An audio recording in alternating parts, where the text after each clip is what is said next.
Hello. Well, I do like to make videos that will appeal to the widest possible audience, but on this occasion, I'm making an exception.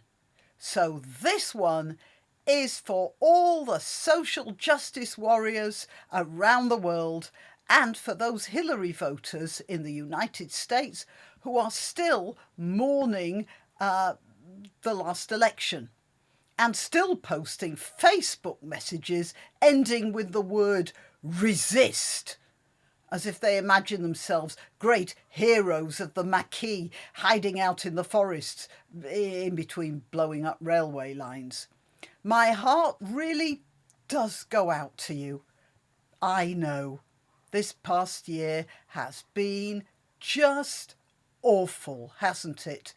Trump has stubbornly not been half as bad as you would want him to be, and it turns out that politicians of any stripe and media giants are the type of people who take advantage of their positions of power. Who would have thought it? As I said, I really feel your pain. So I can't resist taking full advantage and sticking the knife in just a little bit further by pointing out how we've been doing things better over here on this side of the Atlantic. Well, between November 2016 and November 2017 at least. You see, you have President Trump, a ginger autocrat, while we have Prince Harry, a ginger aristocrat. You are still preoccupied with acrimony, while over here we're preoccupied with matrimony. You lost Rachel Zane from Suits, where she was fine, and we got Meghan Markle, which suits us fine. You assume the Tea Party are fruitcakes and kooks who belong in an institution, while we assume the cook will make fruitcake for our tea parties, which are an institution, and with which we will celebrate the upcoming royal wedding with varying degrees of enthusiasm. And finally, just look at the pathetic showing of your politicians and trusted media.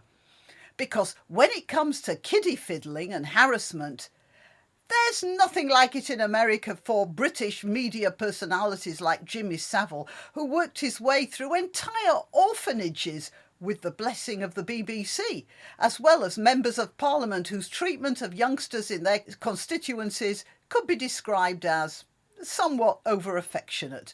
So, before YouTube takes me off the air, let's change the subject back to the royal family. Some of you might be aware that before the wedding, which is scheduled in May, of Prince Charles's second son and his soon-to-be ex-American bride, Britain is also looking forward to another royal baby due in April, as Prince William and Kate Middleton produce the third of the standard royal baby set, the heir and two spares, which is also sort of fun and one in the eye for the sour-faced Corbyn supporters we have over here, who seem to think that a republic where you get to wave a flag would work better than the system we have right now, where the royal family do the waving and the fighting. One of the biggest differences between the British monarchy and any republic I can think of now is that our head of government sends her children and grandchildren to the military. For real. This isn't a criticism aimed specifically at the USA, by the way, it's a different situation. But you don't hear of many presidents' sons of whatever non-monarchical country serving on the front lines, as did Harry, or even in a rescue unit like William. We can all be proud over here that when those guys turn up at the wedding in April all dressed up in military uniform and wearing medals, it actually means something.